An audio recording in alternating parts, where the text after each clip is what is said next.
Hello everyone, मोहित study IQ centre में आपका स्वागत है। ये पेपर जो है 8 फरवरी का है। 8 फरवरी मॉर्निंग शिफ्ट में होने वाला जो पेपर है, ठीक है, उसका जो है सीडीपी हम देख रहे हैं, आंसर की देख रहे हैं। जिन लोगों ने जो है चेक कर लिया है वो दोबारा भी चेक कर सकते हैं मेरी आंसर की से। जेन्युइन आंसर की है तो एक एक क्वेश्चंस देखते हैं क्या क्या है इसके आंसर्स, ठीक है। कल ही मुझे अपलोड कर देना चाहिए था, लेकिन मैं कल बहुत ज़्यादा जो है किसी अन्य काम में बिजी था, इसलिए जो है ये मेरे से हो नहीं पाया। मैं पूरी कोशिश किया था कि मैं आप लोगों को आंसर की उसी वक्त दे दूं, लेकिन चूंकि सारा काम मुझे ही करना पड़ता है, मेरे पास कोई बहुत बड़ी टीम नहीं है, तो इसलिए मैं वो ये काम नहीं कर पाया। इसलिए आज जो है मौका मिलते ही मैं आप सारी जो है आंसर की फिर से अपलोड कर दे रहा हूँ 8 फरवरी की, ठीक है। अब देखिए फटाक से आंसर चेक कर लो, बस इतना ही कहेंगे आपसे। पहला क्वेश्चन है, देखिए पहला क्वेश्चन का आंसर है, जिन लोगों ने ऑप्शन यहाँ पे ए चूज किया है वो सभी सही होंगे। दोनों ही जो है एजर्शन और रीजन सही है और सही करेक्ट एक्सप्लेनेशन दे रहा है। आंसर है ऑप्शन ए, ठीक है। बाद में मैं जो है आपको इन सारे क्वेश्चंस के बारे में अच्छे तरीके से समझाऊंगा, ठीक है। नेक्स्ट क्वेश्चन है दूसरे नंबर का। दूसरा क्वेश्चन है, देखिए पियाजे के अनुसार संज्ञानात्मक विकास के बारे में पूछा गया है, तो यहाँ पे आंसर होगा ऑप्शन यहाँ पे डी। जिस लोगों ने सही किया है वो सभी सही होंगे, ठीक है। आंसर हो गया ऑप्शन डी।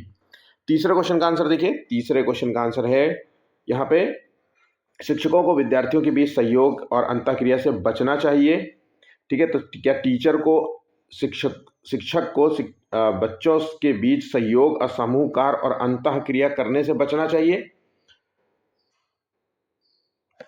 तो ये गलत है।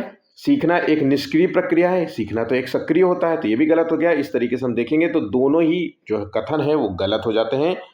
नेक्स्ट क्वेश्चन है थर्ड का जो है ऑप्शन डी सही है। फोर्थ क्वेश्चन देखिए, किशोरावस्था के दौरान लंबाई और वजन में बढ़त आमतौर को यौन परिपक्वता से पहले जो है क्या कहलाती है? तो इसको कहते हैं वृद्धि में तेजी, ग्रोथ स्पर्ट कहते हैं। ऑप्शन यहाँ पे ए बिल्कुल सही जवाब होगा। नेक्स्ट क्वेश्चन है पांचवे का। देखिए पांचवे का आंसर है ऑप्शन यहाँ पे ए सही होगा। दोनों ही ट्रू है और सही एक्सप्लेनेशन दे रहा है, ठीक है। बहुत ही आसान सा क्वेश्चन था, बहुत ही सिंपल पेपर आया था 8 फरवरी का जो सीडीपी का पेपर था। मैं 7 फरवरी का सीडीपी का पेपर को तो थोड़ा सा लेंदी और उस तरीके से कह सकता हूँ, लेकिन 8वें का तो जो है बहुत आसान था, ठीक है। और ये बिल्कुल भी मत सोचना कि जो है थोड़ा सा जो है अ, दो पेपर हार्ड आए हैं, आगे पीछे आया है तो जो है कुछ बैलेंसिंग होगी, ऐसा कुछ भी नहीं होता है, ठीक है। क्योंकि पासिंग नंबर लाना होता है तो नॉर्मलाइजेशन इसमें होगा नहीं। छठवां क्वेश्चन देख लेते हैं। छठे का आंसर है माध्यमिक विद्यालयों में बच्चों को दैनिक साप्ताहिक आधार पर अपनी भावनाओं के बारे में लिखने और उस पर चिंतन करने के लिए प्रोत्साहित करना चाहिए। देखिए तो ये बिल्कुल सही होगा कथन। अपनी भावनाओं को समझना संज्ञानात्मक जो है प्रक्रिया का एक जो है सुसाधित करती है, ये भी बिल्कुल सही है और सही एक्सप्लेनेशन है। ऑप्शन यहाँ पे ए सही हो जाएगा, ठीक। सातवां क्वेश्चन है, देखिए कौन से समस्या समाधान की प्रभावी युक्ति नहीं मानी जाएगी? तो यहाँ पे सातवें का आंसर है ऑप्शन यहाँ पे सी है। जिस बच्चे ने जो है आंसर सी लगाया है वो भी सही है, ठीक है। नेक्स्ट क्वेश्चन है आठवां क्वेश्चन देख लेते हैं।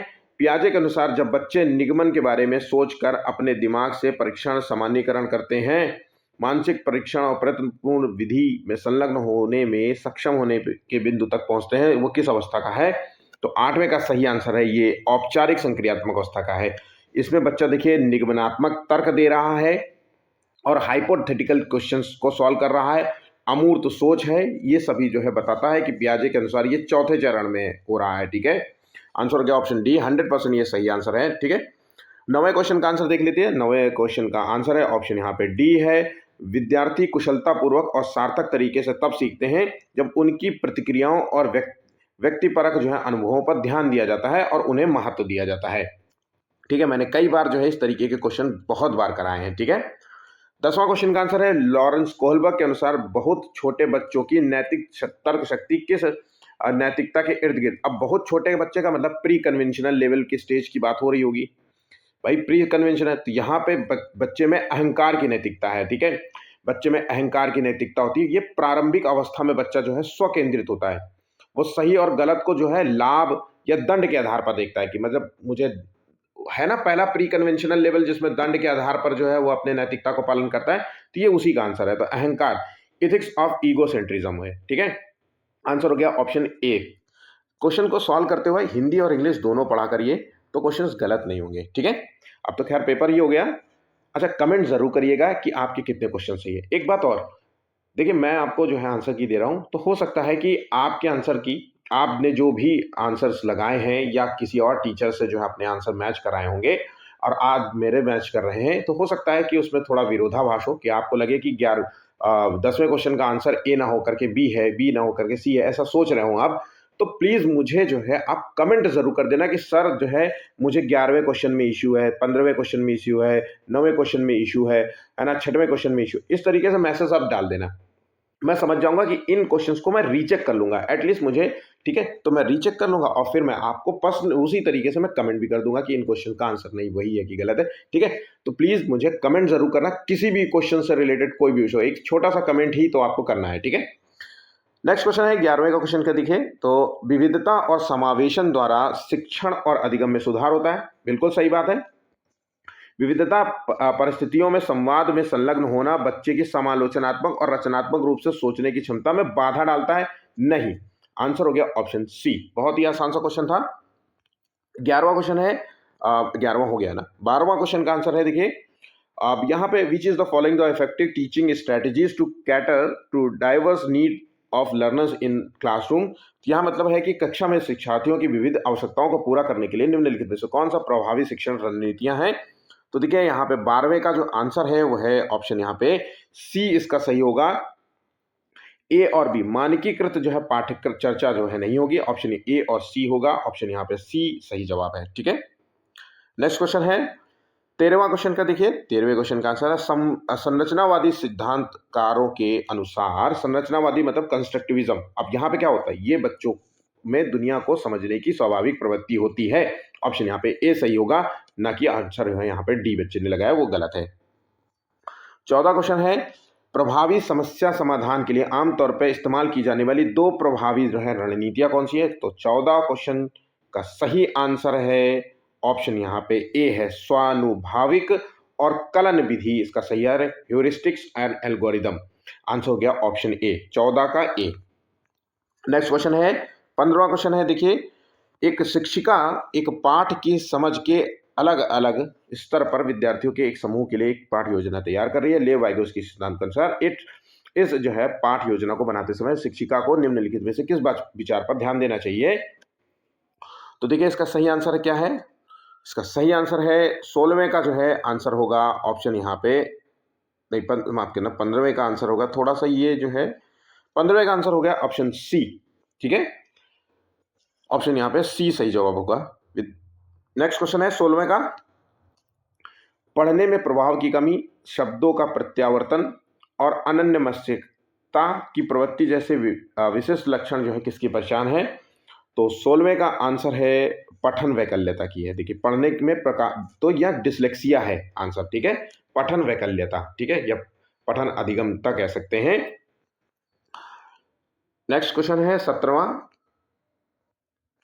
विद्यार्थी एक ऐसे वातावरण में सीखने के लिए अधिक अभिप्रेरित महसूस करते हैं जो सुनिश्चित करता है किस चीज को, अपनापन, डर नहीं, सुरक्षा की भाव दे, अस्वीकृति नहीं। आंसर हो गया ऑप्शन बी, यहाँ पे सही जवाब हुआ, ए और डी यहाँ पे सही है, अपनापन और सुरक्षा, ठीक है। नेक्स्ट क्वेश्चन है रूढ़िवादी शिक्षा से प्रगतिशील शिक्षा की ओर बढ़ने की जो है क्या आवश्यकता होती है। तो 18वें का आंसर है ऑप्शन यहाँ पे एकीकृत पाठ्यक्रम के स्थान पर मानकीकृत पाठ्यक्रम का पालन नहीं होता है, आंसर है प्रदर्शन उन्मुख लक्ष्य के स्थान पर दक्षता उन्मुख लक्ष्य बनाना, ऑप्शन यहाँ पे सी सही होगा, इस बच्चे ने आंसर गलत लगाया, ठीक है। नेक्स्ट क्वेश्चन है 19वें का देखिए, 19 का आंसर है नई जानकारी सीखते समय, 19वां, नई जानकारी सीखते समय बच्चे के लिए यह सुनिश्चित करने के लिए वे विषय वस्तु समझते हैं निम्नलिखित में कौन सी सहायक रणनीति है। तो 19वें का आंसर है ऑप्शन यहाँ पे ए सही है, जानकारी को एक बार फिर से पढ़ना है ना, और यहाँ पे प्रश्न पूछना, स्पष्टीकरण मांगना, समझने का नाटक करना और अपरिचित शब्दों के लिए अपना अर्थ बनाना है तुरंत। तो ए और बी यहाँ पे सही होगा, ऑप्शन यहाँ पे ए सही है, ठीक है। 20वां क्वेश्चन का आंसर है एक शिक्षक को ऐसे कक्षा वातावरण का निर्माण करना चाहिए जो छात्रों को सीखने के लिए अभिप्रेरित करे, मुख्य रूप से करे, ठीक है। तो यहाँ पे 20वें का देखिए सीधा सीधा आंसर है सी, सीखने की प्रक्रिया को समझने और उसकी सराहना करने पर, ठीक है। नेक्स्ट क्वेश्चन है 21, देखिए 21वें क्वेश्चन का आंसर है क्वेश्चन है अभिकथन ए दिया गया है, कहानियों और किताबों में पुरुष पात्रों में अक्सर ताकतवर और साहसी के रूप में प्रस्तुत किया जाता है, जबकि महिला पात्रों को स्नेही और संवेदनशील दिखाया गया है। ठीक है, तो 21वें का ये बात बिल्कुल सही है। स्कूल और पाठ्य चर्चा जेंडर भूमिका पहचान को प्रभावित करते हैं और वह द्वितीय समाजीकरण के शक्तिशाली माध्यम है। तो ये यहां पे आंसर हो गया ऑप्शन यहां पे ए इसका सही जवाब होगा। ठीक है,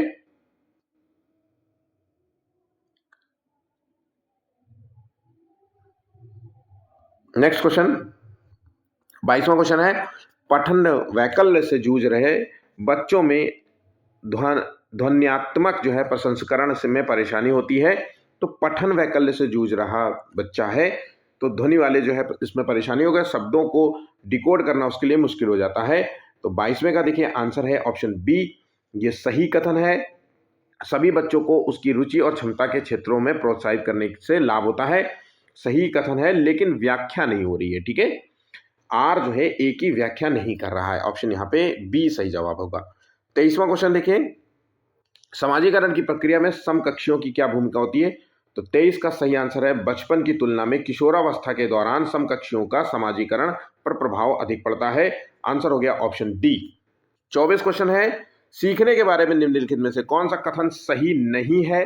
तो यहाँ पे आंसर है देखिए, सामाजिक संपर्क सीखने में बाधा डालता है। आंसर हो गया सी, ये भी जो चीज है ये गलत है। ठीक है, बहुत ही आसान सा क्वेश्चन है। देखिए 25वां क्वेश्चन है, सीखने में संरचनावादी उपागम के अनुसार सीखना तब सुगम होता है जब। अब सीखना तब सुगम होता है जब गतिविधियां परस्पर संवादात्मक हो और सहयोगी हो।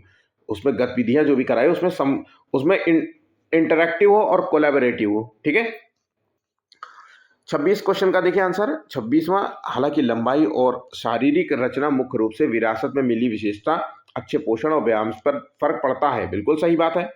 आनुवांशिकता और पर्यावरण की परस्पर अंतःक्रिया से विकास पर प्रभाव पड़ता है। बिल्कुल सही है और सही व्याख्या भी कह रहा है। आंसर हो गया ऑप्शन ए। कई बार ये क्वेश्चन कराया गया है। ठीक है, और बहुत ही सिंपल सा क्वेश्चन है। 27वां है, एक समावेशी कक्षा में अनुकूलन किसमें किया जाना चाहिए। तो एक समावेशी कक्षा में अनुकूलन का शब्द का मतलब होता है यहाँ पे अधिगम के लक्ष्य में, शिक्षण अधिगम की रणनीतियों में, सहायता के प्रावधान में, मूल्यांकन में। आंसर हो गया ऑप्शन डी यहाँ पे सही जवाब होगा। 28 क्वेश्चन का देखिए, निम्नलिखित में से कौन सी अक्षमता जो है संवेदी बाधिता के अंतर्गत नहीं आती है। तो 28 का आंसर है, ये लेखन वैकल्य इसके अंतर्गत नहीं आते, ये एक लर्निंग डिसेबिलिटी है। तो ऑप्शन यहाँ पे बी इसका सही जवाब होगा। ठीक है, सेंसरी जो है ये वो प्रॉब्लम नहीं है। ठीक है, 29वां देखें, नेशनल एजुकेशन पॉलिसी जो है दी गई थी, इससे मैंने एक प्रॉपर वीडियो भी बनाया था। तो इसका सही देखिए आंसर, नेशनल एजुकेशन पॉलिसी आकलन में क्या बदलाव करने की सिफारिश करती है। तो यहां पर देखिए आंसर है 29वें का सी, स्वमूल्यांकन और सहकर्मी मूल्यांकन को शामिल करने की। ठीक है, इस चीज की वो सिफारिश करती है।